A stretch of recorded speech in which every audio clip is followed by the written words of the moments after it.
Alappuzha Nehru trophy വള്ളംകളി കാണാൻ പോയാലൊന്ന് കൂട്ടുകാർ ചോദിച്ചപ്പോൾ തന്നെ ഞാൻ ഒരു ഗെറ്റ് റെഡി വിത്ത് മീ അങ്ങ് അയക്കാമെന്ന് വിചാരിച്ചു. എന്തായാലും ഇടുക്കി തൊട്ട് ആലപ്പുഴ വരെ എത്തുമ്പോഴത്തേക്കും മുണ്ടൊക്കെ കൊടുത്തു പോയി കഴിഞ്ഞാൽ സീനാവുന്ന ഞാൻ ആദ്യം ഓർത്തു. പിന്നെ ഓറ നഷ്ടപ്പെടുത്തണ്ടെന്ന് വിചാരിച്ച് മുണ്ട് തന്നെ ഞാനങ്ങ് ഫിക്സ് ചെയ്തു. നേരെ ചെന്നത് നമ്മുടെ ഫിനിഷിംഗ് പോയിൻറ്റിനടുത്തേക്കാണ് കേട്ടോ. അവിടെ ചെന്നപ്പോഴത്തേക്കും നല്ല തകർപ്പൻ വള്ളംകളി നടക്കുന്നുണ്ട്. നാട്ടുകാരൊക്കെ പൊളി വൈബ്, പോലീസുകാർ അതിലും വൈബ്. വെള്ളത്തിലിറങ്ങിയവന്മാരെയൊക്കെ അട്ടിക്കയറ്റി വിടുന്നുണ്ട്. ഭയങ്കര വെയിലായിരുന്നു.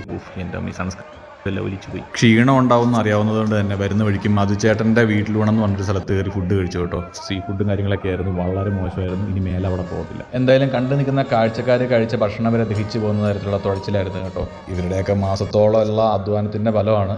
8 മണിക്ക് മുമ്പ് വീട്ടിൽ കയറിക്കോണമെന്ന് അമ്മച്ചി പറഞ്ഞിട്ടുള്ളത് കൊണ്ട് പിന്നെ ഞങ്ങൾ അവിടെ നിന്ന് പയ്യെ സൈഡായി കേട്ടോ. ഇനിയിപ്പോൾ വീട്ടിലോട്ട് തിരിച്ചു പോകുന്ന വഴിക്ക് കാറിലിരുന്ന് ചെറുതെന്നടിക്കണം. വേറൊന്നുമല്ല, പാലട പ്രഥമൻ. ഒരുപാട് തപ്പി നടന്നിട്ടാണ് കിട്ടിയത്. എല്ലാവരും പാലടയ്ക്ക് വേണ്ടി അടിയായിരുന്നു തോന്നുന്നു, കാരണം സാധനം കിട്ടാനില്ലായിരുന്നു. ഗ്ലാസും വെള്ളമൊക്കെ റെഡിയാണ്. ഡയറ്റിലും ഷുഗർ കട്ടിലുള്ള ആൾക്കാരൊന്നും ദയവ് ചെയ്ത് കാണരുത്. കാരണം ഓണം എന്ന് പറഞ്ഞു കഴിഞ്ഞാൽ പാലട പായസം ഇല്ലാതെ എനിക്ക് പറ്റത്തില്ല കേട്ടോ. ഇത് 2 ഗ്ലാസ് അകത്ത് പോയി കഴിഞ്ഞ് കഴിയുമ്പോൾ കിട്ടുന്ന ആ ഒരു കിക്കുണ്ടല്ലോ, അത് വേറെ എന്ത് കുടിച്ചാലും എനിക്ക് കിട്ടത്തുമില്ല. കൂടെയുള്ളവന്മാരും ചിലർ ഷുഗർ കട്ടും പണ്ടറൊക്കെ ആയതുകൊണ്ട് എനിക്ക് കൂടുതൽ കുടിക്കാൻ കിട്ടി കേട്ടോ. ഇതാകുമ്പോൾ തലക്കര ഓളം വരും. പോലീസ് കുതിച്ച് ചെയ്യുമ്പോഴത്തേക്കും പ്രശ്നം ഉണ്ടാവത്തില്ല. എല്ലാവർക്കും സേഫായിട്ടിരുന്ന് വൈബ് പഠിക്കാം.